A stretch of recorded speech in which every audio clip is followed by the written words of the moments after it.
Welcome to May's Word Up. We of Word Up acknowledge that some of us are situated on the traditional lands of the Anishinaabeg and Huron-Wendat people. Word Up is dedicated to honoring the history and culture and are committed to moving forward in the spirit of reconciliation and respect with all First Nations, Métis, and Inuit people. Today's Word Up is a panel on pacing and writing action scenes.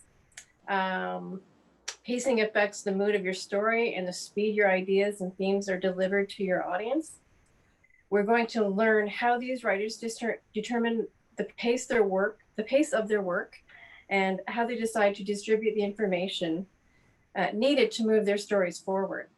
Colleen is going to begin with questions on their insights and methodologies, and then you'll get to ask questions afterwards. And hopefully my cat will not try and ask his own questions. So our panelists, Anna Dowdall and Katie Zibal, answer your questions about how they successfully use pacing and taken their audiences on their own journeys. Okay. All right. Thank you. So just before we start, I'm going to do some brief introductions of both Anna and Katie. So Anna Dowdall was born in Montreal and recently moved back there after living all over North America. She's been a reporter, a college lecturer, and an urban shepherd, as well as other things too numerous to mention and best forgotten. She first tried her hand at YA fiction. She was nominated for the US Catherine Patterson YA Prize and for Canada's Arthur Ellis Award in the unpublished category.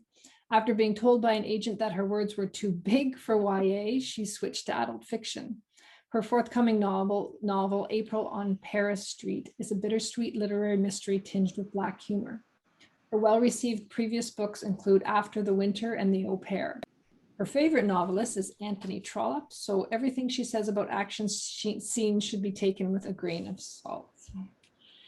That sounds excellent. I love mystery books, so I'm going to have to add this to my list. So now Katie. Katie's first collection of short fiction titled Equipoise was shortlisted for the 2018 HarperCollins UBC Prize for Best New Fiction and received a 2019 Canada Council for the Arts Award. She won ELQ's 2020 Carver v. Cooper Short Fiction Award as selected by Joyce Carol Oates. A second story was also shortlisted for the prize, and the 2018 New Quarterly's Peter Hinchcliffe Short Fiction Award. She's received nomination for the Writers' Trust Journey Prize in 2019 and a National Magazine Award for Fiction in 2021. Her creative nonfiction has received an SSHRC and 2 Yukon Advanced Artist Awards. Her writing is published in the New Quarterly, the Malahat Review, Exile, the Antigonish Review, CBC Canada Writes, Prism, and more. She is represented by Cook McDermott. Wow, that was a very impressive list, I have to say. So as Linda was mentioning, our topic tonight is we're going to talk about pacing. And normally I sort of have an order of speakers, but since there's just 2 of you, we'll just sort of alternate back and forth in terms of who answers first. And we're going to have a bit more casual tonight. So if people want to, have questions and stuff, they can just either raise their hand or raise their hand actually physically, and we can deal with those as well. So first question is when to slow it down and when to increase the tension using pacing. So what we really want to talk to in this question is sort of what can you create with pacing and what can you achieve? And Anna, if you want to go first, that would be great. All right, sure. So I'll just tell you a couple of don't worry, I'm going to work that into the answer. So I'll just tell you very, very briefly a little blurb about the story. April on Paris Street is it's a kind of tale of 2 cities for the wrong side of the tracks, but I also think of it as a kind of a 2 solitudes for the wrong side of the tracks too. It's a story, it's a detective novel, it's a mystery, but it's a literary mystery. It's the story of a young private investigator who goes to Paris. She's Montrealer. She goes to Paris on a job, and she gets in over her head. And there's a kind of a thriller plot that that she's enmeshed in, involving the Russian mob and adventures of a kind of a Thelma and Louise type take place in Paris. And the second half of the story, they're back in Montreal, and the things that were Paris somehow have followed her back, and she starts to doubt that she has understood anything that has happened in the first half of the story. And in fact, she doubts soundly, because the unraveling of the plot at the end is really not a thriller plot at all, but it was a hidden domestic suspense plot that kind of ran through the whole story. So that's kind of the story, and it's literary because it has a symbolic level. I work in a lot of really every manifestation of the double, duality, doppelgangers, secret twins, splits, replications, duplications that you could imagine. It's kind of like the filing cabinet of my mind exploded, and it all ended in this story. And my reaction was, can I put more doubles in, not less? The effect, Parisian Carnival, like, is kind of operating symbol running through the story, and it really is a story about things not being what they seem, and then when you get underneath, it's still not what they seem. So it's masks behind masks behind masks. It's really and it's also thematically a story about betrayal and women and the choices they have to make, including difficult choices in a man's world. Now, as far as Colleen, to go back to the question, you were talking about when to slow it down and when to increase the tension using pacing.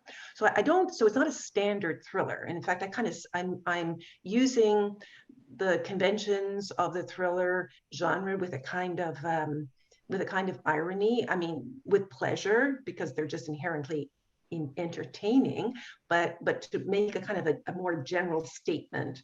So and a lot of the story plays on the differences between Ashley, who is the eye, and Mirabel, who's this ditzy or ersatz ditzy woman, who's her kind of counterpart in the story, but that the reader forms a very false impression of Mirabel in the short and medium term, and that's part of the withholding of the mystery.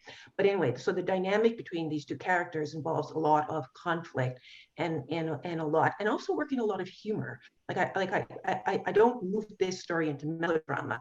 I move it into Black comedy. So there's an awful lot of these two characters finding themselves in absurd situations in Paris, engaging in arguments, or engaging in like banter or badinage, or Ashley resentfully being dragged along behind Mirabel, who has a brilliant idea about doing something that gets them into even more trouble. So my action scenes, I don't even have that many, but I have one big one in the middle. It's really an awful lot of delay because of like back and forth between these two characters, where Mirabel says something absurd and Ashley grumbles and has like thoughts to herself, and so that creates a sense of absurdity. It probably creates also, I think, a sense of tension, because the chapter where the Bortnick brothers, I had to make everything about this has to be slightly funny. Everything about the violence has to be funny too. So the famous Bortnick brothers, who never actually appear in the story at all, but send their tugs after the two of them for some reason that they're never quite sure why they're being chased. But when they actually start shooting, I still put that in a frame of Black humor and of the two of them arguing about what was the best way to escape and so on. So in fact, that's what I do. I have an alternate purpose than just telling like a very dramatic Mission Impossible style action scene. So and so it's really held in deliberately slowed down, I think, by the way in which the characters sort of interact with one another. It creates like humor, but creates tension too. It creates kind of like absurd tension, because after all, there is some guy with a gun chasing them while they're having an argument, where to go, whether to go that way or to go that way. That would be just one little example. So that I have a sort of a very specific purpose to create that slow down effect, which not every writer would have. But that would be one like example of I guess did I just disappear off the, oh no, I'm still up there for some reason. Anyway, that would be something that I would, uh, um, that I would have like an ulterior motive, right, like built into the action scene to kind of use like the elements of a typical action scene in a thriller, but then to somehow, you know, distort it and anyway, drag it out and mine its comic potential. Anyway, I think I'll stop there. No, that was a very good start, and thank you so much for actually doing what we were supposed to be starting the meeting with, which was to introduce yourself. So my apologies, I got ahead of myself there.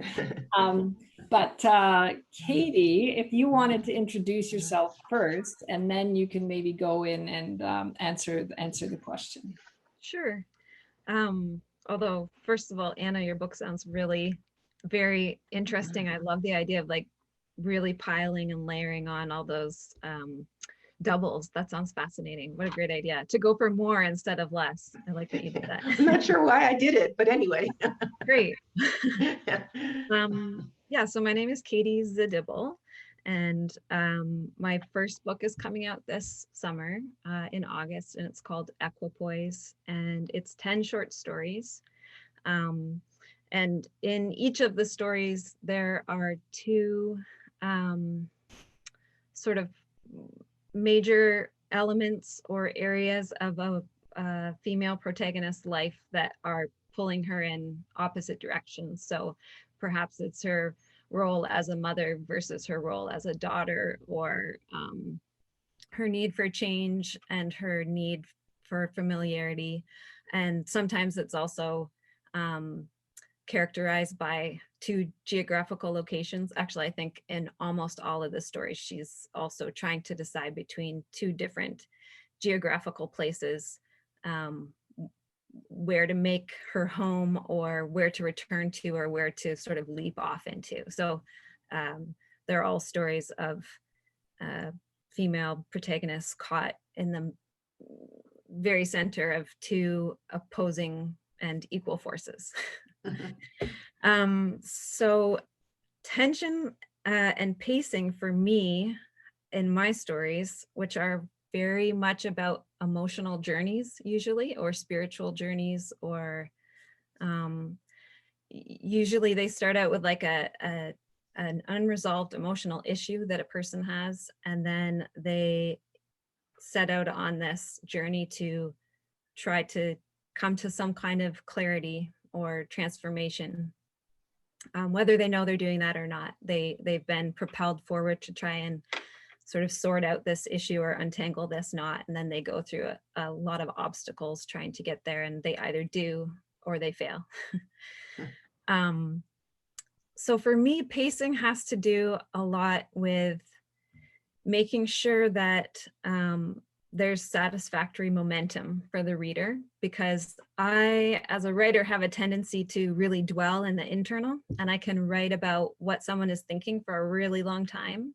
And I can also write about what it looks like all around them for a really long time.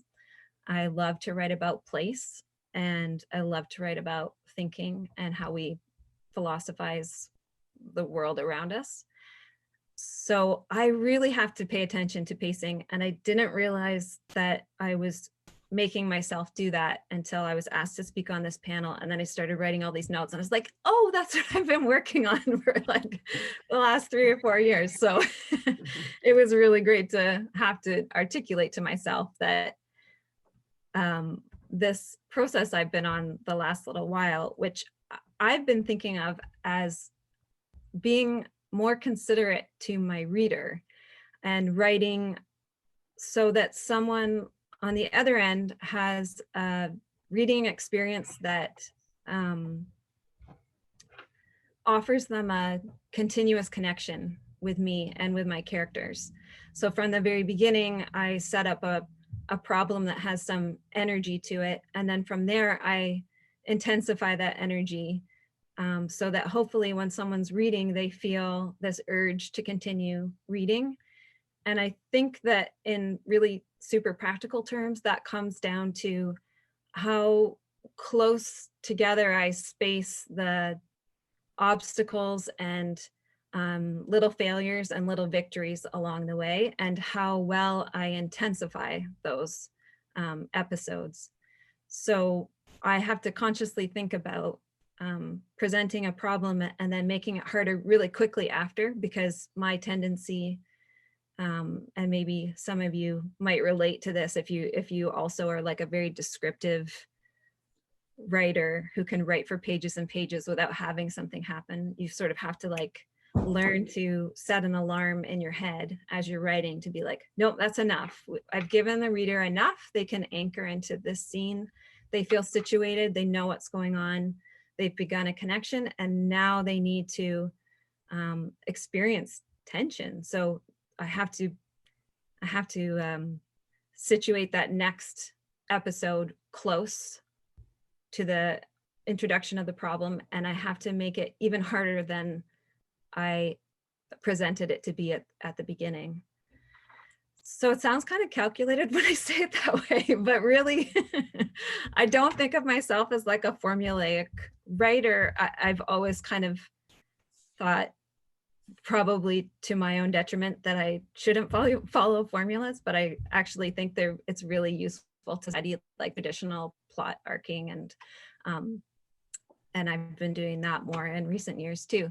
But I like to think of it as my relationship with the reader. If I tune out of how the story might be received or how the story's energy might be experienced on the other end, then I will just write for myself.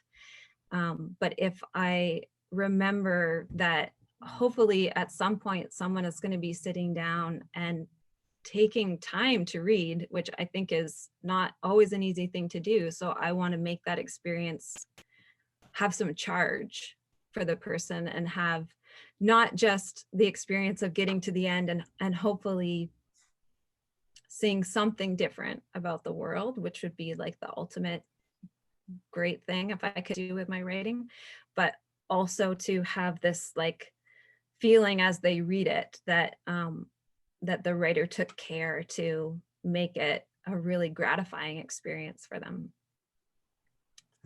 I had a question. You talked a couple times in there, you talked about energy, and it was sort of within reference to pacing. And I'm curious, when you're writing, are you aware of that flow and ebb of energy as you're writing? And like, are you conscious of it, or is it? Yes, I think so. And different stories or different novels are different in that way.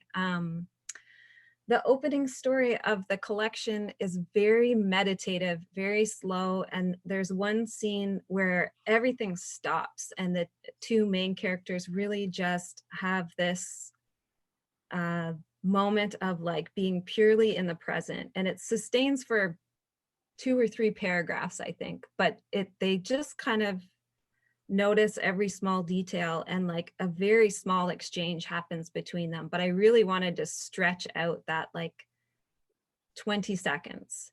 And then the rest of it is also quite slow. The pace is really, I think, quite ambling, quite like not meandering, I hope, but deliberately slow, because I really wanted to pause and look at like the small units of a day and how this character experiences it.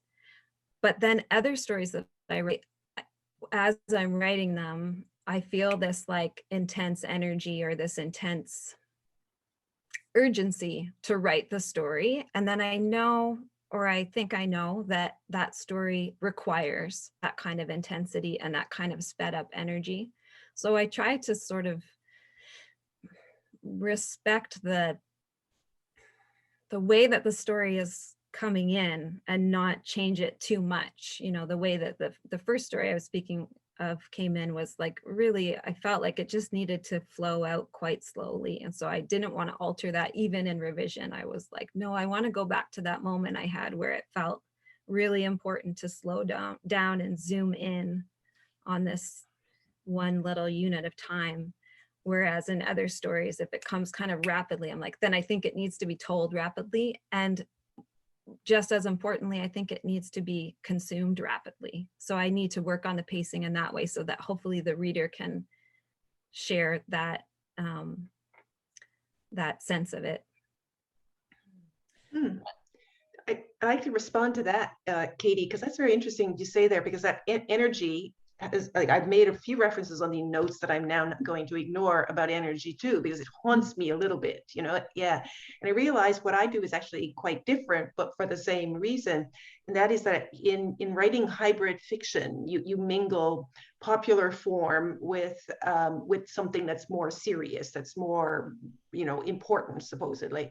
And I know therefore I rely on those elements and conventions of popular form, of the thriller, to get me through, you know, those low girls that we have in our stories, you know, when we, you know, like our characters are cooking, but sometimes they have to cook slowly. It's just the way it is sometimes, you know. And it's like, oh, well, I'm sure being chased by an SUV filled with Russian mobsters will pick up the pace, I say to myself, thinking honestly, you know, at some point I could be reading this book and, you know, I'd like, you know, a block of a city, you know, to go on fire. Yes, that would actually, you know, so it's very different with the genre, but at the same time, it's the same purpose. It's that moment of like not losing your author, or rather your reader, not losing the readers. And then because I don't treat those elements seriously, then I work in some humor, and that of course slows down the supposed, like, you know, red hot action scene. But then I say, well, but then humor keeps them going. You see, that's what I say. You see,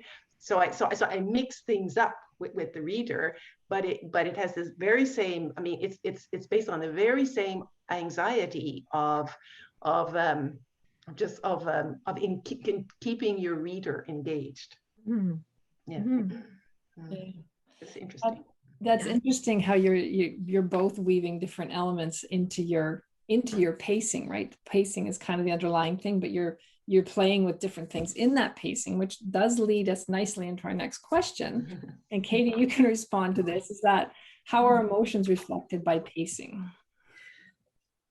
Well, I think when I was looking at this question, I was thinking it's just so true to life. You know, when we're feeling really panicked, we speed up, or when we're feeling, you know, really sad, we might slow down. And I think what I try to do when I'm writing emotion and thinking about pacing too, I try to sort of give each emotion its due amount of space and time on the page. And so like maybe an anger is more like a flash, like it's intense and it comes out, but you're not maybe going to linger there. It depends on what kind of anger. And so I try to sort of make the moment feel true to life by either slowing it down or speeding it up or intensifying it. And I think also at the same time with emotion, you have to, when you're thinking about pacing with it, you have to think about like what comes before and after, so that you're leading into that emotional experience so that it has the full effect that you want. So sometimes I might create like a slowed down or calmer moment before I have someone have a real intense outburst of an emotion that I want to really just like pop on the page and maybe only take a paragraph or two. Like I don't want it to have a lot of real estate, but I want it to have a lot of impact. And so I sort of frame it with two quieter moments. So the pace kind of like hopefully creates a tension, whereas you think things are kind of calming down and then like bam, and then there's that like little bit of calm after it. Yeah. Interesting. Anna, did you want to respond to that? Yes. Oh, my cat's tail just went over the notes. Well, as I mentioned, I write domestic suspense. And even though it has trappings of thrillers and sort of extreme situations, as we all know that domestic suspense looks into the kind of the private lives of women and in situations of great jeopardy. And so underneath all of that superstructure of thriller, there's an extreme domestic situation unraveling, and this is true of my two previous novels as well. However, I don't want to write melodrama, and I don't want to rob my female characters of that agency to, to operate and to, to be capable in a dangerous world, no matter how extraordinary I make the danger. So I apply the brakes. And it's so interesting what you said just now, Katie, because I apply the brakes to these very emotional sort of situations. I allow a certain amount of recognizability that, yes, that wasn't very nice. And yes, you're going to have a few nightmares about that. But I will often like physically contain it, like also shorten it. I'm just not going to wallow. My readers are going to get to see the Black humor aspect of it, not wallow in more suffering of women. There's a lot of that already. So I don't need to, to write melodrama that reinforces that. And I use a lot of, how do women in dangerous situations in my books sort of come out on top?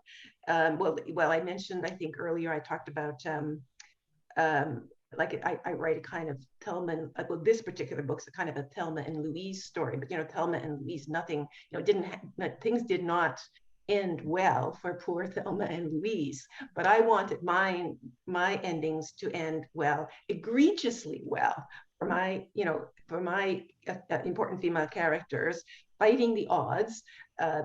Women encountering the justice system usually don't have much of a time of it. So creating almost a utopian like counterpoint to what typically might happen. And I don't want women in extreme situations have to do extreme things. So I don't want my women characters to feel, haunted by guilt for the rest of their lives. So I dry it up. I dry up the emotion. I turn it into Black humor. But then I feel like I'm making a kind of commentary on like the difficulty of women's lives. But then I will introduce the comic mode so that, oh, well, what can you do but laugh? And I will deliberately use plot contrivances and extraordinary coincidence to have people who, who shouldn't have gotten away with murder, but who had a good reason to kill somebody, get away with murder anybody and, live happily ever after, right? So that's where the humor becomes really Black. And sometimes I almost move into magic realism with the way I construct the world around these women. But it all goes back to what Katie said. I faced with how to portray female emotion in a high tension situation, I have a resistance to making it overwhelm me and the character and the reader. Mm-hmm.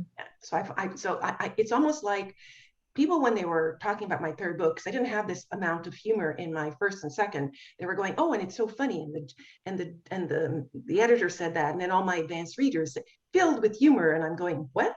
Like as if I was a little surprised. Then I realized it was almost like a default reaction I had, or like a coping mechanism. Okay, I put women in desperate situations, tragedy occurs, but I dry it out in its description, I push it to the edges, and then I create another world in which a different kind of emotion plays itself out. And I mean, I think probably I'm deliberately downplaying it and substituting humor for it. Yeah, but with the same effect, I think, Katie, that you want to achieve of, you feel you're going deep into a well, but you don't want to go too deep into that well. You want to be lucid in the well, and you don't want to stay down there too long either. Exactly. I like how you said it. If I can just comment on that, like containing it, because there's so much charge in contained emotion as well. So yeah. Another part of like pacing and emotion is you contain it. This emotion is growing bigger and bigger. It's harder and harder to contain. You can't release it too soon. That's all about timing. And so you pace yourself getting to that moment when it makes sense to let the character explode. And then you do it, but not too much. Not too much. That's right. That's right. And I will sometimes, do genre shifts, because I figure if I'm into hybrid fiction, I might as well sort of, kind of play with my genre as well. So there are times when things that have happened that are so terrible, then I'll push them to the side and I will make them almost fable-like in the way in which, the story enters into the main plot or something. So that, like the way a fairy tale, like will just like, terrible things happen, but the form in which the tale is told reduces them, anyway, you're not wallowing in emotion. So sometimes I will use those genre shifts that's why I guess I just automatically went into a kind of humor, a kind of deflecting humor, but it's not just that kind. I also introduce kind of dreamlike, passages like where, Ashley's like wonders about, increasingly, life feels dreamlike for her as she gets like drawn into so it's a little bit like fantasy. I was thinking, Colleen, you write fantasy, right? So it's a little bit like fantasy. You almost are pushed like to a certain point into at least having these almost quasi fantasy episodes, or you could, because they allow you to say once again, to talk about emotion, but in a coded way, and it's for some reason, I am preoccupied because, life is grim. I don't want to write more misery. Women have enough misery outside of my books. So why am I contributing to the total more misery? So fable and humor and fantasy, give me more freedom to be able to tell the story with different relative weights of emotion.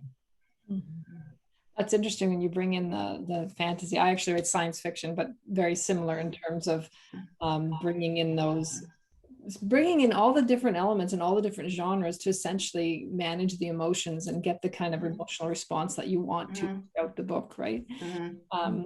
And I guess so that sort of somewhat segues into our next question was, so how do you speed up and slow down your action scenes? Now these are more specifically, specific scenes when there's, stuff happening, and how do you both sound like you're very conscious of your writing and the effects you're having. So I'm curious to what your responses are to this question. And I think who went first last time? Katie did. So Anna can go first this time.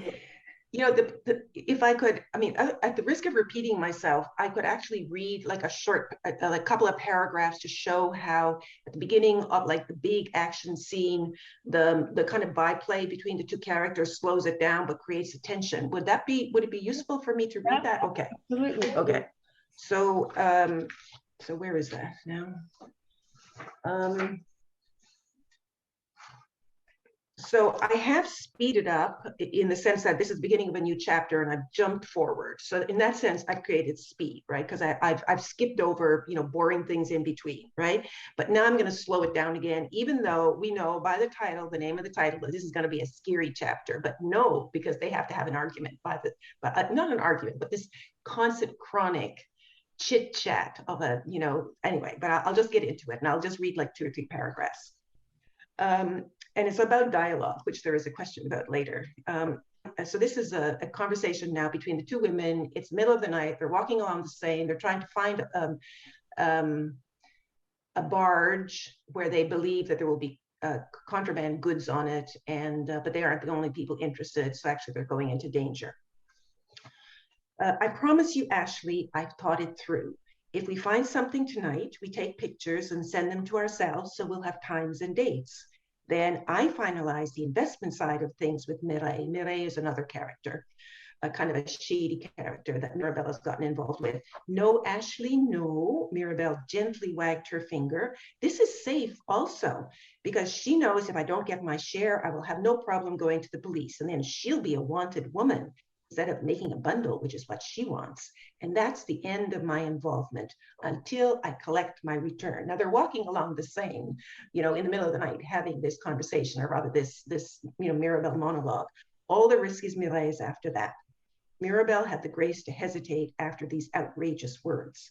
Maybe there will be a little difficulty if Mireille can't move the Péniche, a Péniche is a barge, to a place where she and her brothers can unload it, but we won't worry about that. Anyway, time is running out. You have to see that. The Bortnicks are becoming a real nuisance. Thus did Mirabelle chide Ashley, who couldn't justify for 2 seconds being on this dangerous fool's errand to recuperate Raymond's stolen goods, but could have justified even less letting Mirabelle go alone. If things went to hell, there was always Charles and the police, as long as it wasn't too dark, as long as it wasn't too late, sorry. It was after dark 2 days later. And now I work in some, Katie, you were talking about how you enjoy description and you're obsessed with sense of place. Well, I am too. Maybe that's how come we both ended up in the Yukon. But anyway, so, I like to slow things down with like, oh, now I'm going to create a mood, let's not get to the, shooty part yet. Let's create a mood. It was after dark 2 days later, a clear evening on the south bank of the Seine, just opposite the hulking walls of the Sorbonne's celebrated Pierre and Marie Curie College of Sciences. This area of the riverbank had been refurbished in recent history, and upper and lower pedestrian paths, stairs, trees, and sculptures vied with the feel of a working river. And I'll skip a little bit here. Mirabelle had imitated Ashley by dressing in all dark clothes, pants, and a puffer jacket with a hood, and unusual for her, sturdy boots. She was chipper and full of beans and chatty. You can't have expected me just to hand over the keys to Mireille. I think I was very clever looking through his boxes with her when I knew they were in my jewel case. I don't know why I didn't think about Raymond's houseboat. The fact that he kept a set of keys at my place should have made me realize.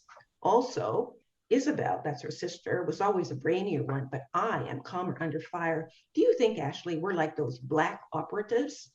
To which Ashley replies, I feel like Marge Simpson in that Black Ops episode where things go terribly wrong. That was just a cartoon.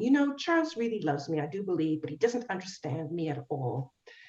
Mirabelle's voice held a private amusement. Ashley made a face in the dark. Like so much Mirabelle said, this only half made sense. Engaging in sneak thief wrongdoing seemed to agree with her, however. And so anyway, so they are moving down the Seine, and this is the back and forth between them. There's more description and more absurd comments, coming in on the side. Ashley gets impatient, and finally they find the peniche, and then that's when and then I do speed it up. Then when like bullets are flying, it's true. I mean, you can't really, there's a limit to the amount of like humorous, back and forth that is going to be possible, at that moment, right? But I deliberately delayed it. They could have been this could have been a paragraph in a Lee Child novel, but anyway, I'm not Lee Child, so I want, I have a purpose here in showing Mirabelle to be allegedly kind of all over the place, although she plays a really important role of saving their lives in what is about to happen. But it's sort of to distract from the fact that she's far more confident, more competent than her persona suggests. That I sort of dress it up with this kind of like byplay between the two characters. Anyway, so that would be just a little example of that.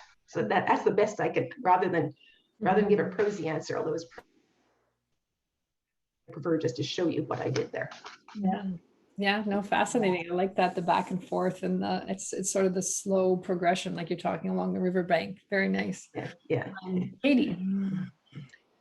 Well, I think in my stories, and I'm working on a novel as well now, I think there's really usually one action scene, because my stuff is I think falls under the category of literary fiction, and like I said, it's usually an emotional journey.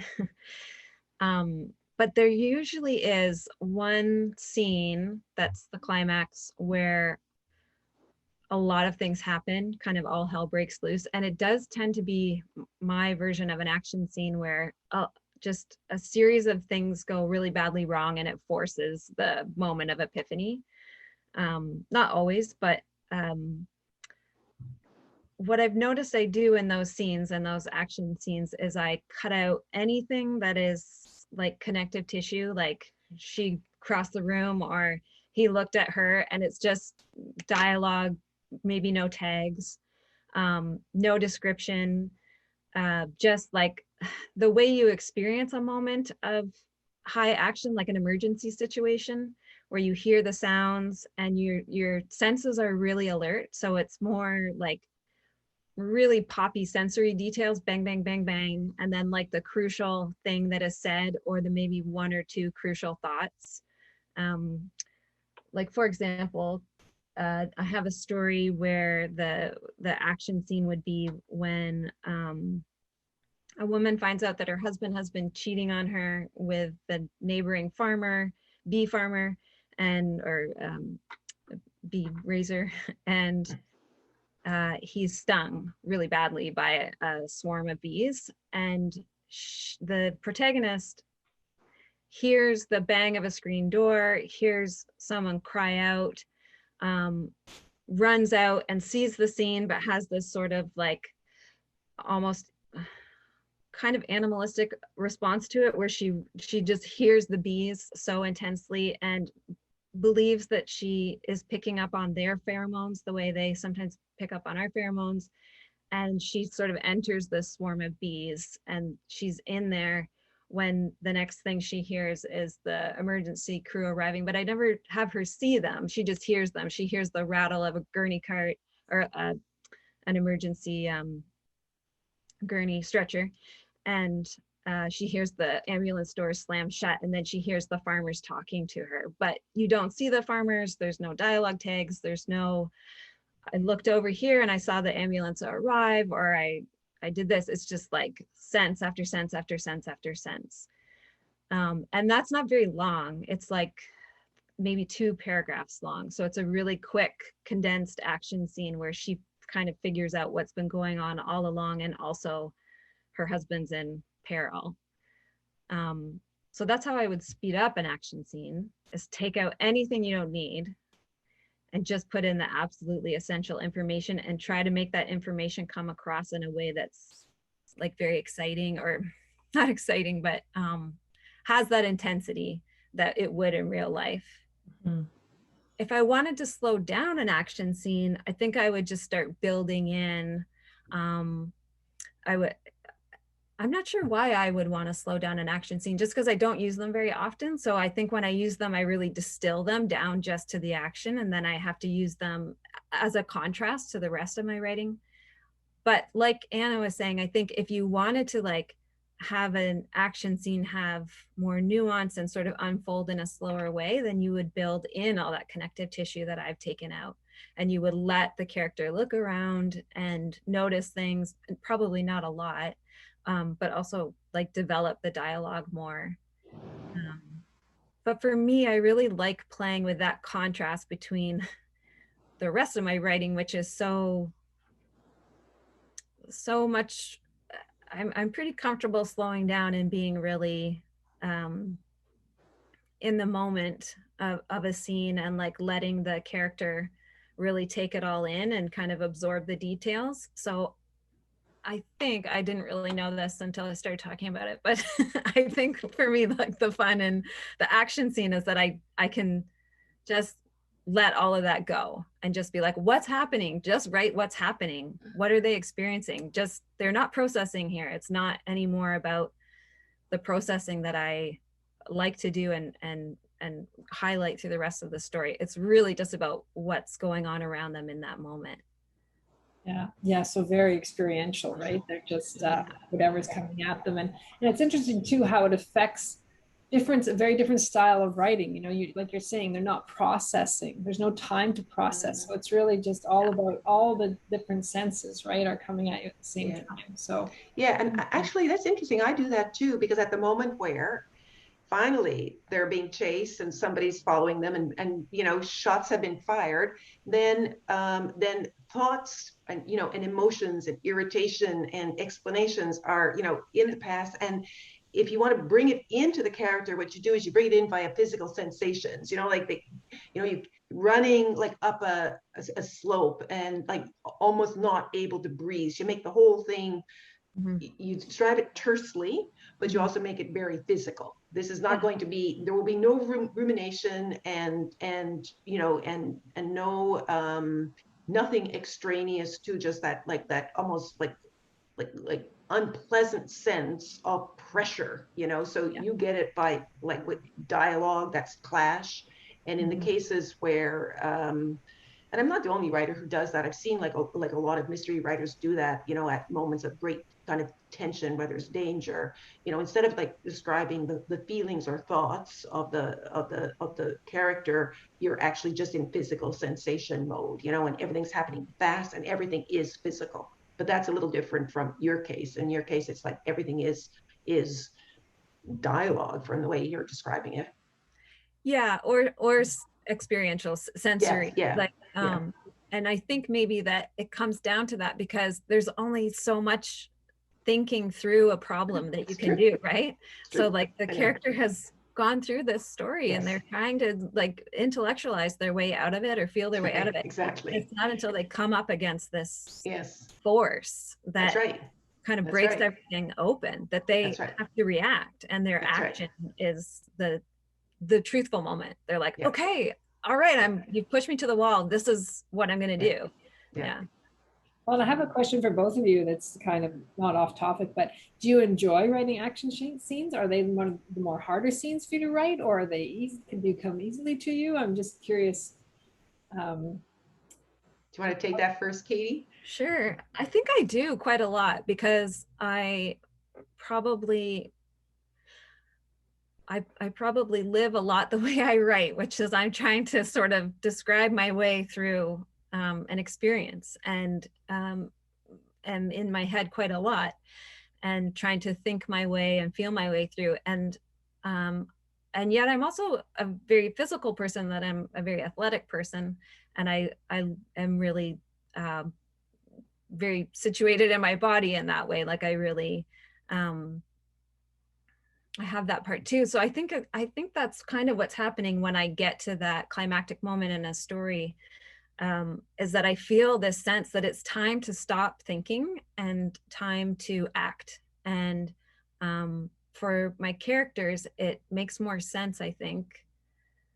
Yeah, I think it makes more sense if they finally gotten to a point where they can't resist that opposing force that's been coming at them the whole time, whether that is, I mean, in my stories, that's like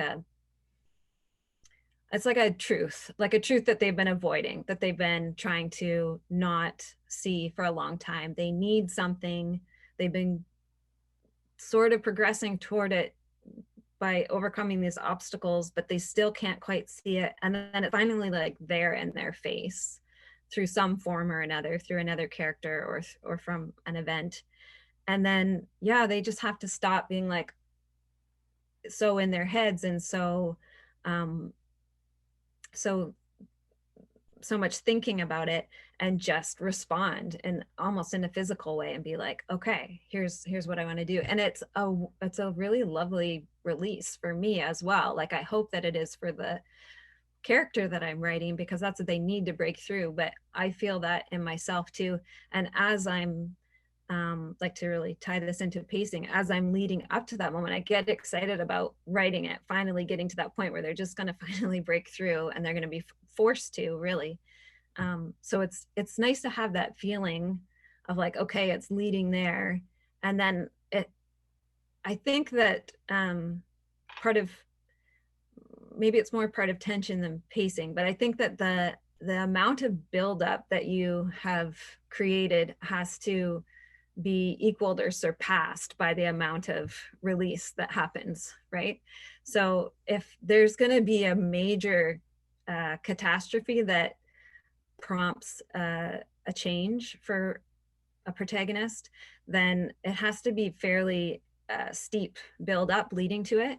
Whereas other stories might have more of a slow burn, right? It's like, okay, they need to change this, but it's essential that they change it, but it's not the climax. The action scene for me is not going to be a major blow up or like the scene that I just described where the husband is found out to be cheating and is stung by a swarm of bees. That would be high action for me. That probably gives away that I don't write a lot of action, but that's pretty high action for me. So that would be different from a story that has more of a slow burn, where the protagonist might find themselves in a situation that would still be the climactic moment, would still be action for me, but it would have a different, maybe like a slower revealing or a slower opening, where they have this sort of like dawning where they're like, oh, okay, I get it now. I have been hiding from this, and it, because of the series of things that led up to it, this has unfolded for me in this moment. But either way, I would still, I'm going to stick by my calling those my action scenes, and I do really love writing them. What about you, Anna? Well, I wrote a couple of YA books that, although they were listed finalists for prizes, that I never actually like found a publisher for. But because you write kids books, like teen books or something, you're going to put more action type scenes in them. So I had experience doing it, but I figured, it was for a young audience, and you tell like the stories for a younger audience differently. And I found myself writing mysteries for adults. And I mean, I'm a little bit like Katie. I mean, that like, scene by the saying is my one action scene, like, and that was a stretch for me. But and I found it difficult to write because I have a kind of literary writing style, and so I mean it's hard enough writing an action scene anyway, but writing an action scene when you've got this literary writing style and you're just judging your words so carefully, and it slows the whole process of writing it down to a point where it's absurd, because you're supposed to feel intuitively that this thing is speeding up, instead of which it's like slowing down. But I've learned though that that the effect is in my head, but not in the story. That although it took me a long time to produce the action scene, it reads fast and it reads dramatically, and other people have told me that. So I've told myself, so I've learned like more confidence over time to realize that although I will slow down, I am not slowing the pace in the story as the reader will perceive it. When I wrote that scene by the river, I put it aside, and in fact, there was quite a time passed between when I did a first kind of polished first draft and then like the further revisions, and I said to myself, I'm going to have to shorten that. I know I'm going to have to shorten that scene. And I was surprised actually that it had worn well in the interval. So I told myself, well, maybe I have more of a gift for action scenes than I think. And in my fourth book, which I've just finished the first draft of, I've decided just to sort of like to be sort of more daring with my action scenes. And, there's a scene, for example, in this book, not in the one April on Paris Street, but in this draft that I've got, where it's kind of like a satire, like it's a departure for me in genre. But anyway, this international bridge with a bunch of dignitaries on it collapses, and I tell the story in a kind of tone of high humor, black humor, but I tell it from the point of view of the most evil person on the bridge, who has so far not been allowed to have a point of view in the story. And I just do it, I don't think about it anymore. I have the confidence now, possibly misplaced, to think that, I'm going to bring a zany alternate, perspective to a collapsing international bridge, with like hundreds of deaths, and it'll be this like weird little like evil salamander character who like, falling through the air will like reflect on his life, but obviously in that case, I've moved very far from realist, but I still, even with that though, I have to, Katie talked about intensity, even if it's not like fast, like a TV program, you still have to maintain the intensity. So you have to find other ways to maintain that intensity. But it in a sense, I found it was one of the most proving parts of the kind of writing I do, to sort of get those right. I wasn't confident that I was going to get it right, and I even hesitated, as if somehow action scenes were for other people, like the people who wrote the script for Mission Impossible or something. But I mean, there's so many different kinds of action scenes that you don't have to write a Mission Impossible script to make something that works with your story. But yeah, it's just such a weird experience of like writing it really, really slowly when it's supposed to be happening really, really fast. But anyway, it's one of the many weird experiences related to writing. So, Yeah. So you just get used to it. Yeah, and the time you take on the scene doesn't necessarily reflect what's actually happening in the scene, right? That's right. That's right. And how fast the reader's going to read it. What's interesting is I find that I'm actually the opposite of both of you, is that I'm most comfortable when my characters are on the move. So as soon as I have to slow down and stop and my characters have to have conversation, that's what is most challenging for me. But as long as somebody's moving or somebody's doing something, I'm good. But Oh, that's so interesting. yeah, it just speaks to the different kind of writer you are, the different kind of approach to the stories. And I mean, the readers may not be able to tell the difference in that in the final product, but it's just we all have our own challenges for sure. Yeah. And one thing I did want to talk about before we go to anybody's questions is character development through pacing, but also through action scenes, and sort of how what you can learn from your characters through what they're doing, I guess is the question. And doesn't matter. Katie, you want to start? Sure. So character development in action scenes, right? How we develop character. I think so. Yeah. That's the one. Okay. Yes. Well, I think it comes back down to the action scene really just containing the essential elements. And so it's not a time to really, maybe it's not a time to pause and sort of give this expansive time to develop the character, but rather you can really utilize the effect that an intense situation has to show someone what someone is really made of. So when you're really caught in the crossfire, what do? How do you respond?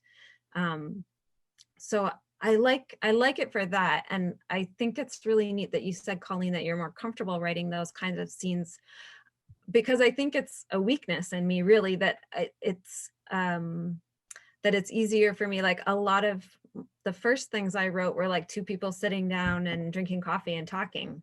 And a friend early on was like, no more sitting, like no more coffee.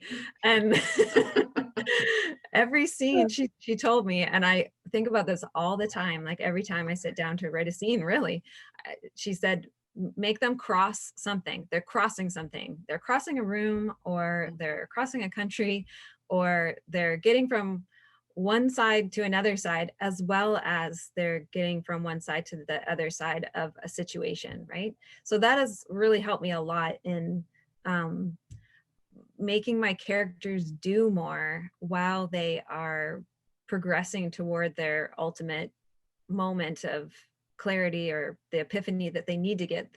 They're not just talking their way through it or thinking their way through it, but now they are acting their way through it.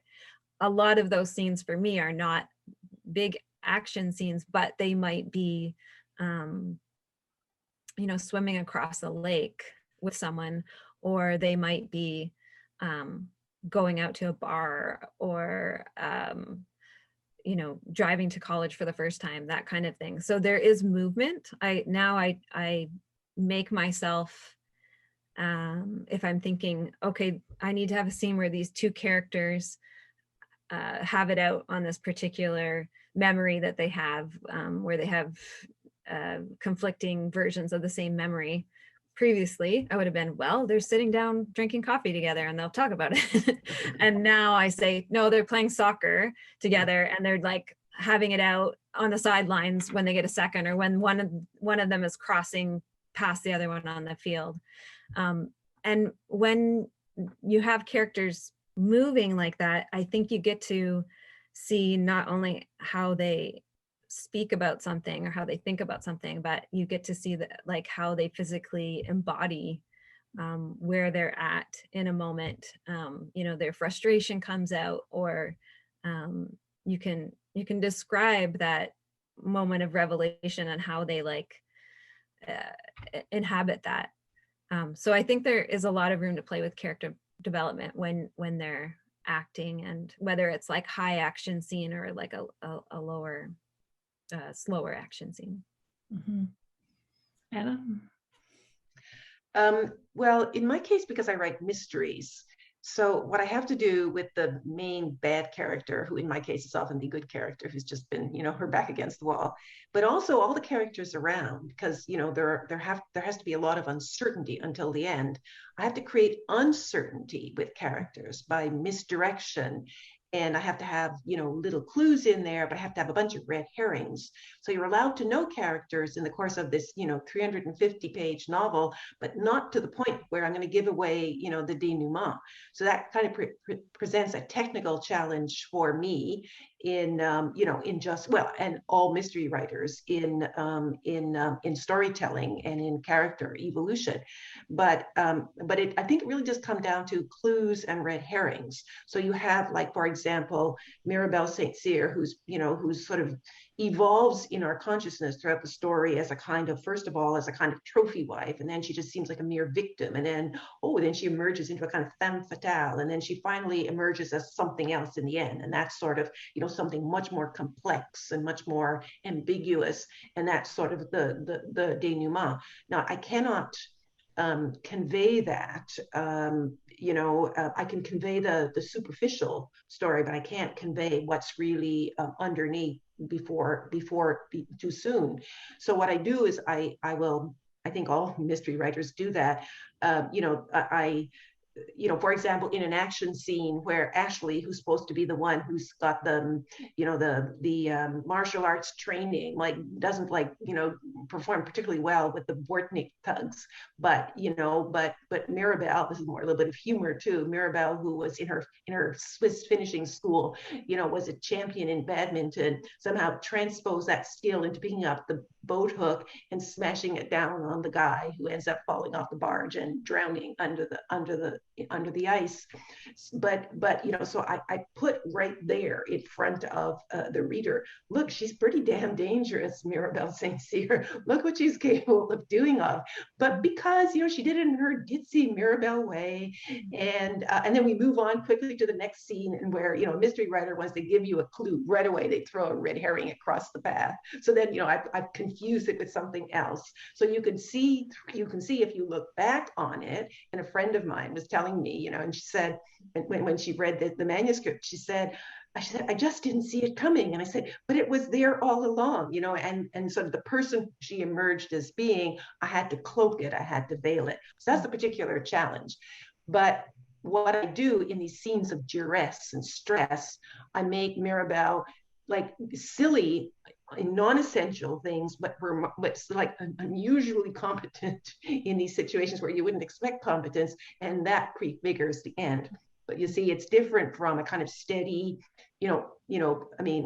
non-mysteries don't proceed with steady, regular character development as if somehow, you were just building a brick wall. But at the same time, it's even less steady with me because I have to hold back so much. But as long as I have the right clues, as long as I'm saying, to this friend of mine, but it was all there, you only had to see, then I figure I've done the right job. And action scenes, in my case, are a chance for me to say little kind of lateral, sly things about the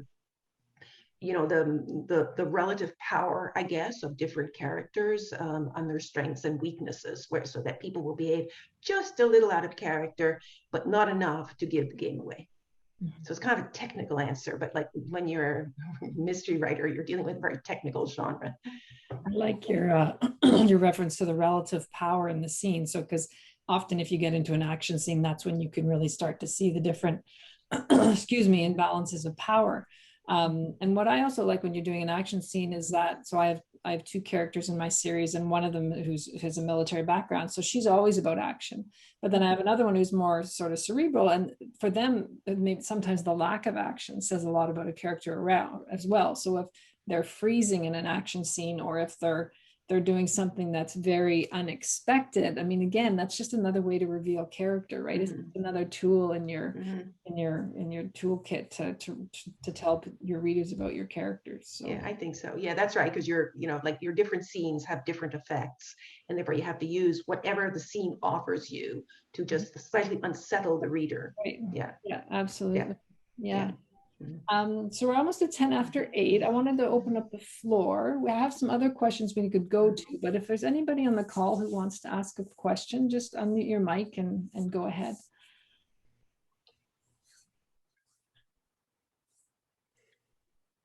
No one ever wants to be first, so so be brave. You can do it. I always have lots of questions, so I'm happy to.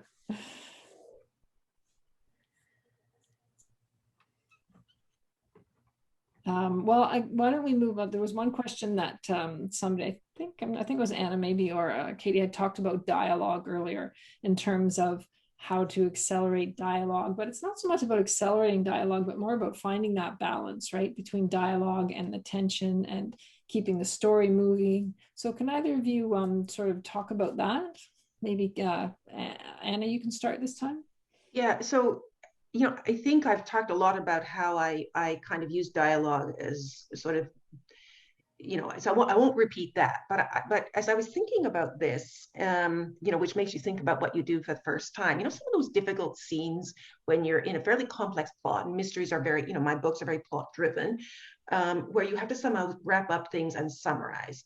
Then it becomes incredibly, and if you do it via dialogue, because you go, well, that'll be a little less boring. And anyway, dialogue is required. It's the scene where Ashley is explaining what happened to the Parisian police before they leave Paris. And she's got to and first of all, it's got to be a big summary for the reader of a whole bunch of things that happen. One of those kind of watershed, moments where you've got to, okay, you gather everything together, but it also has to be where she kind of gets them off the hook because some dicey things have happened while not losing her license as a private investigator. So I had a few different things going on there, and I thought that'll be interesting. The cops, I'd already introduced them in the story. They're going to be mad as hell, but they're going to be interested as well, because they think these two women are just young women are just crazy, but they're kind of interested. So anyway, when I wrote that scene, it was 7 pages long. It was like 7 pages of manuscript pages of summary, and it was all in the form of dialogue. So I know some parts were better than others, but man, it was a load of information, and it just, I had to do it, but did I have to do it to that extent? So anyway, time passed. I had that moment where I didn't do the revisions, and sometimes I just tell myself, I looked at that and I said, how many pages? And I counted and I said 7. And I just arbitrarily said, you're going to bring this scene down to 3 or 4 at the absolute most.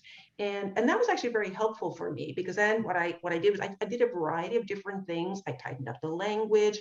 At that point, going back to it, I saw which parts of the dialogue were brighter and fresher, more important. So therefore, I was able to keep that and mix with some authorial summary. Sometimes the author can just step in and summarize the heck out of the end of a conversation. So I was able to do that. I use techniques of Précis writing more just just shrink down. And then there were things that I actually took out that I thought, okay, in all the summary of every single fact and factoid, actually, do I need them all? And at that point, I had a chance to think about the equally complex second half of the plot. And I thought, no, actually, they're not all necessary. So I actually cut some chit chat that I thought the reader would judge non-essential. So anyway, I did bring it down, I think, to 3.5 pages. And that's where, I used dialogue to lighten what I thought was going to be a heavy-ish part of the story. Anyway, it had to be dialogue. She's talking to the cops, right? But then I thought, there's nothing like good old cut, to make it tighter, brighter, stronger. So I wouldn't necessarily have, said, well, why don't you try to write 3 for the to start, because I had to summarize all this crazy plot stuff that I had come up with myself, that I cooked up. I could barely, control myself and barely, grasp. And then when I put the whole thing down in a brain dump, that helped. And then I was able to shorten it. So I'm a big fan. Of a lot of my revision is actually just cut, and then I hope, that what's left is the good part. But anyway, but I was really aware that I had mastered a difficult, long drawn out dialogue, but by cutting, but it still had that liveliness of dialogue that I wanted. So I guess I was selective. However, I'm not sure I could have done it if 8 months hadn't passed, because it gave me a chance to really to let all of the different, there's a lot of different plot plot elements all in a big soup in my case, like it's minestrone. So like is every like last P important, you know? Well, you know, I thought so at the time, but you know, and then realize afterwards, you know, that could probably be one sentence on page, you know, 400, you know, as opposed to a lengthy explanation in the middle of the book, kind of, you see? And you know, your readers, you know, don't sometimes thank you for, you know, for you know, for that level of explicitness and thoroughness. So anyway, so cutting is, I'm become a big fan of that. Yeah, well, and especially in that passage of time too, so you can come back with fresh eyes, right? So, Katie, did you want to talk about dialogue in terms of, you know, the structure and how you can sort of manipulate it for action and pacing and whatnot? I think it comes back to that idea of energy that we were talking about at the beginning, where you're trying to cultivate a particular intensity of energy that you want to intensify as the story goes on. And I think that a lot of what can create that intensity and sustain that energy is all the stuff that isn't being said. So all that nonverbal dialogue, or the dialogue that is very indirect and doesn't address the actual issue at hand. The dialogue is more like, you know, sort of pointed or deceitful, and you're, as the reader, you're reading between the lines trying to figure out what it is they're trying to actually say, or what they're just not able to say yet. And that, I mean, that happens in real life too. Like, go to a family dinner and have a conversation, and it's like the tension arises about all the things that you are reading into what everyone's saying. They're not saying it directly, but you're sitting on the other side thinking like, I know what they're trying to say. and so the tension increases and the tension increases. I have a very nice family, but I have experienced this. So you're pacing that out so that it becomes more and more painful for the characters to code their dialogue in that way, or to withhold their dialogue in that way. And you're waiting for the moment to, sometimes this is the case, not always, but often in a really important scene, maybe the climactic scene, they finally can say it, or they can finally put some words to the thing that they've been pushing down the whole way through. Whether they can articulate it super clearly or not, I do find that a lot of the times when I'm trying to figure out for myself what a story is about, like a story that I'm writing, what is it actually about? I don't really know on the first many drafts, but I get to a point when I think I can hear the protagonist say something really that they just really, really have to say. And it probably doesn't speak exactly to the theme, because who would be that articulate in their own lives? But it does touch on it in a way that I can start to understand, oh, it's about this. They just need to reveal this, or they just need to come through this. So in that way, I think dialogue is used to build the tension and then release the tension. And you pace that in such a way that, as we were talking about before, there's an appropriate amount of release based on the buildup that you've created getting there. You know, if there's really something in a story that the protagonist is just not able to acknowledge or say, then by the end they should like shout it out, right? Or maybe there's a different flow of energy, a different use of pacing, where they sort of come to the moment when they can just like sort of softly speak it or quietly say it to themselves or whatever. It would depend on the situation, but I think dialogue is neat in that way, because you can use it. I don't write very much directly at all. I never really explain or summarize in my stories. It's just clues. It's all clues, and you have to figure it out.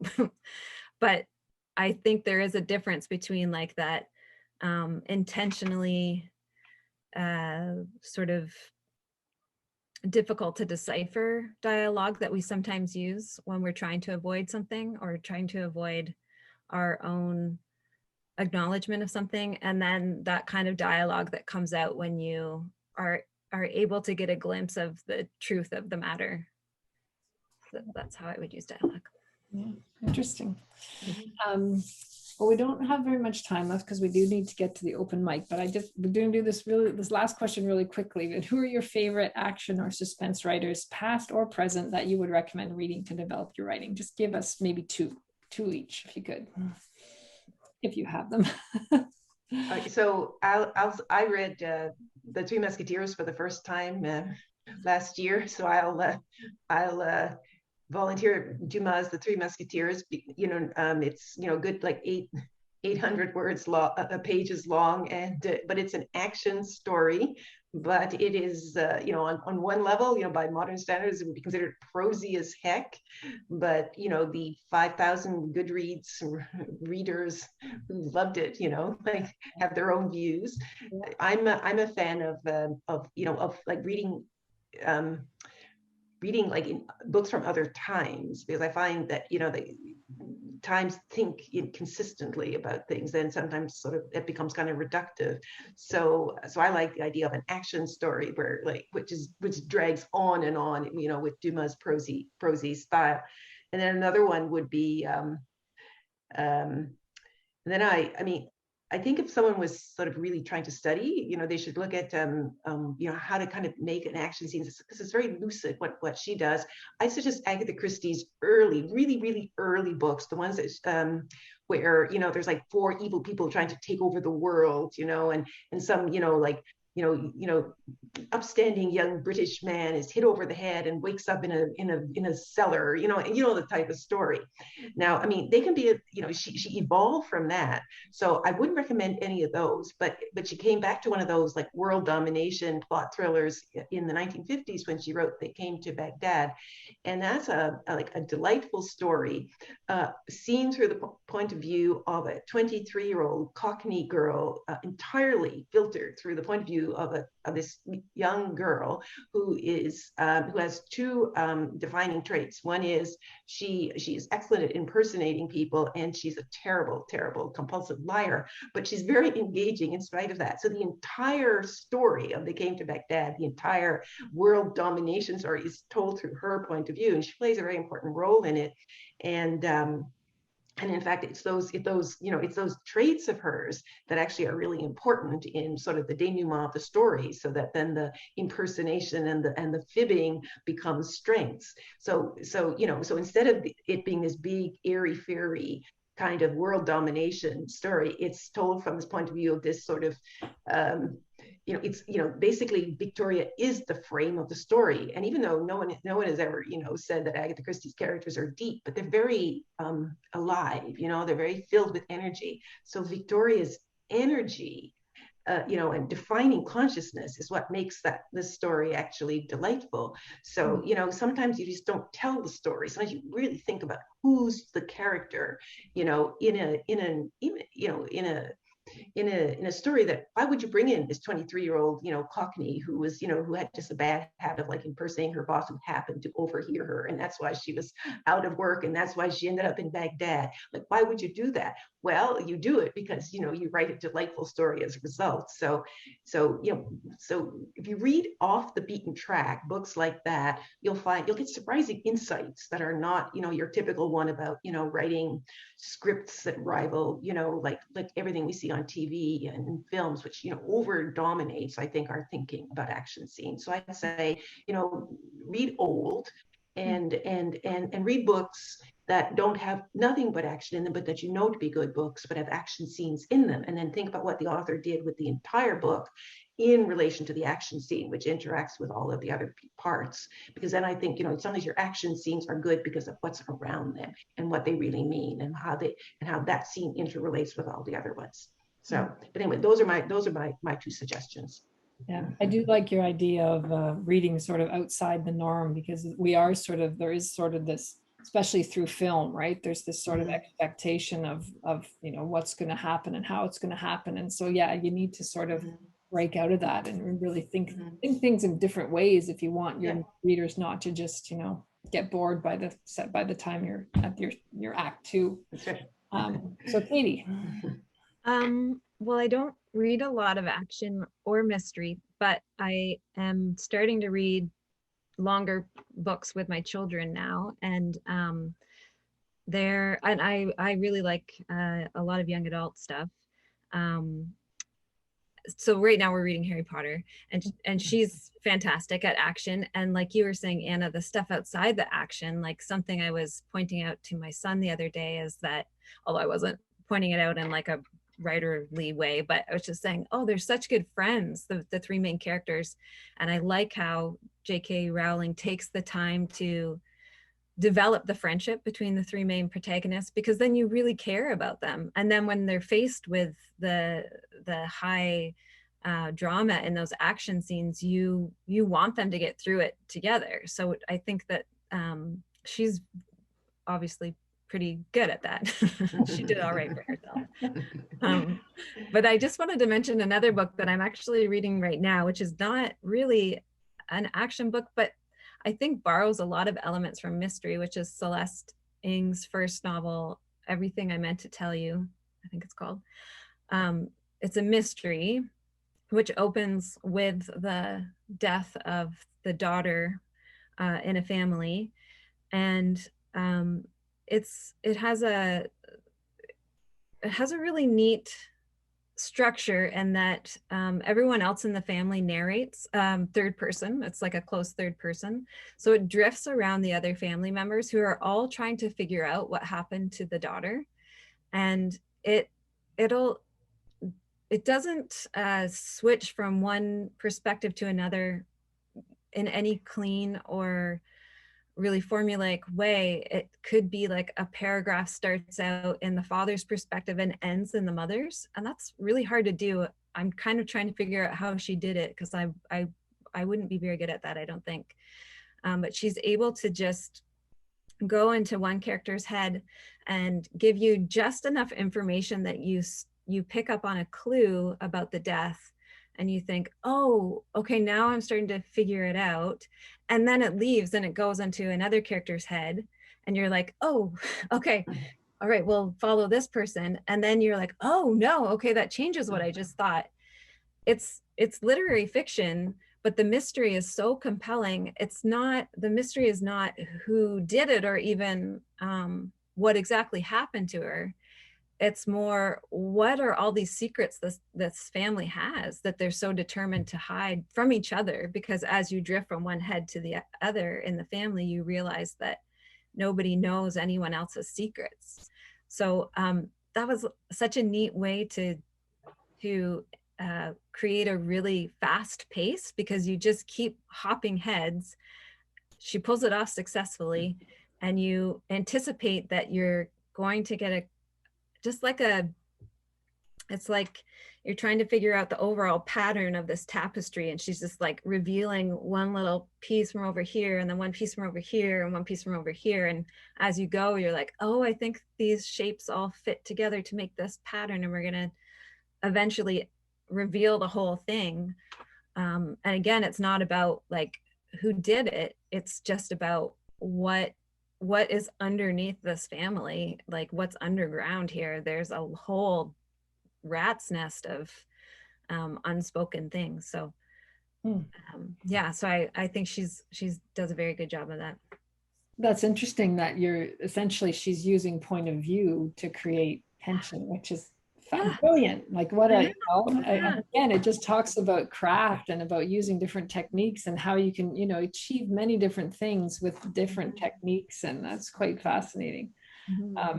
I have one book that if anybody's interested, it's one of those books that it's a thriller that takes you hold on the first page and then takes you for a ride, and you don't put it down. So don't start reading it if you have anything else to do. But it was Dark Matter by Blake Crouch, and it is science fiction. But if anybody's interested in a really, really good read, that's and a very good one for pacing too. He's just a master of pacing. So I think that's it for now. So for our panel session, and then we'll move on to the open mic. So thank you to Katie and Anna. That was wonderful. You had so much great knowledge to share. We really appreciate it.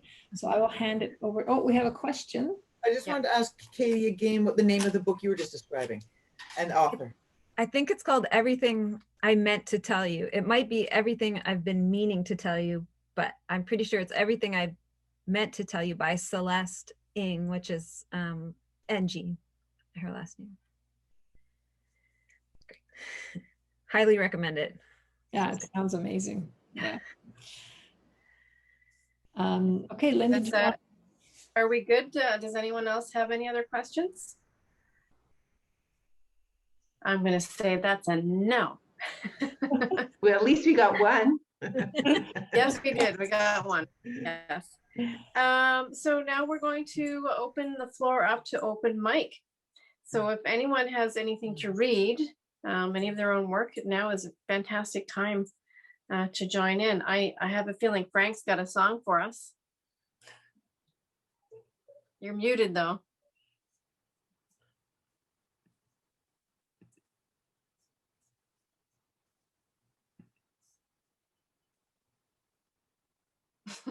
There we go. Can you hear me? Yeah. You can hear you now. Okay. Yeah, figures I was muted. Yeah. I'm going to read something. I'm not going to play. Awesome. Okay. Excellent. Okay, I'll just shut You the want to little. start us off? Okay. So whoever else wants to read, prepare yourself. I will mute myself. Did you want me to start? Go ahead. Yes, please. This is from a news story. The story's finished. It's called The Other Story and Eating My Salad. Is the volume all right, Colleen? Okay. Eating my salad. All I wanted was salad. I was hungry and went down to the cafeteria thing where there are tables and chairs too, so you can sit at the tables. High chairs. Not for babies, for adults. Consensual sitting, I suppose. And the girl came later. All I wanted was salad. I sat at one of the high chairs with rungs of 2 on each side so you could put your feet short or long. Either way, it was a high sit. Still eating my salad. I labored over my salad. Didn't have dressing. Gave it up. Gave me a headache. Like a wife I had once. Maybe both of them. 2 headaches for the price of 1. No, they cost me a lot, inside and outside. Done with wives now, I think. Played roulette with a gamer, and all I wanted was salad. You guessed it, eating my salad. This time, she invited me over. She was having tea, popular in Vegas, with honey, to clear her throat. Too much deep-throating, I guess. Raspy, quiet, hard to hear. Or maybe it was the music. The radio was loud, and she had her earplugs in, so she couldn't hear me very well either. And she had to keep repeating what she said, like a repeating Dick in her throat. Or was it John they called him now, not Dick? I cleared mine, throat, and noticed she didn't have to clear hers, just sucking on the honey. Had trouble opening the packages, short fingernails. Couldn't get under the flap thing on the honey things. Disposable wrappers, like a condom before it's used. Safer that way, to discard it before the opening and walk away. But I couldn't just yet. She invited me over, and I had to be polite. And I am a writer, so was curious about her. How old are you? I said. 30, she said. And I thought, how could you be interested in an old geezer like me with a Z, emphasizing the zzz in my mind? It had been a while. Working girl, I thought. You get what you pay for, I thought now. Think now, in the present. And I think about my 2 wives long ago, and how I never got what I paid for, fidelity. Strange that. And I thought of the other story. the other story, and eating my salad. And I think now of the beads, the blue ones in the other story, and wondered then and now again, if I should have just bought some beads and got what I paid for. Wasn't paying for the 30-year-old. What are you doing? She asked. Now? Having salad, no dressing. You get what you pay for, I said. You get what you pay for, she said. Why no dressing? Gives me a headache, I said. She nods. Haven't heard that before. I didn't know whether to believe her. What are you doing after? She asked. Having a nap, I answered. Want me to come and nap with you? She asked. And I think of the other story. Eating my salad still. I poke at my salad, having trouble getting some leafy things on my fork. Should have got dressing, I think I hear her say, but she was just thinking it, I bet. She took out her earplugs then, so I could hear her better. Don't know what earplugs have to do with hearing better, but she took them out anyway and put them on top of her purse with the cell phone, pinkish, sparkly. And I wondered what she would charge and felt hard between my, well, you know. Can I ask you a personal question? I said. Well, asked, but I said it too. Her face stiffened, sort of, nuanced itself, got flatter, tighter around the skin of her face, not mine, between my you-know. Are you a working girl? I asked, totally asking it too, but saying it too, I guess, but asking it right off, like that. I don't know what that means, she said, staying stiff and taut like I could imagine her now as I write it, but not having fun, like love is supposed to be. You get what you pay for came back to me now, and the best things in life are free comes to me too. Maybe love is like that, too, free. Don't think I ever had that kind of love with a woman that was free and just love, 'cause it was just that, love, simple, free, just being that, love for its own sake. Don't get me wrong. I've never done the hooker thing, not technically, unless you count my wives. That cost me a lot, but that was long ago and didn't matter now, as I think of it. Bouncing words off myself, trying to get a handle on this experience, out of the blue. Life is like that. Love, too, my thoughts say to me.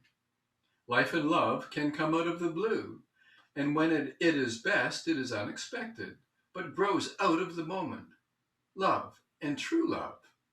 Not the kind that makes you hard between your legs, sitting across from, no, beside, sort of, a hooker who is 30, and at the end of the day, just wants your money. I'll stop there. That was great, Frank. Thank you. You're very, very welcome. Does anyone else have anything for us? Rosanna, you had something last month. You're muted. Just wanted to listen this time. Oh, that's good.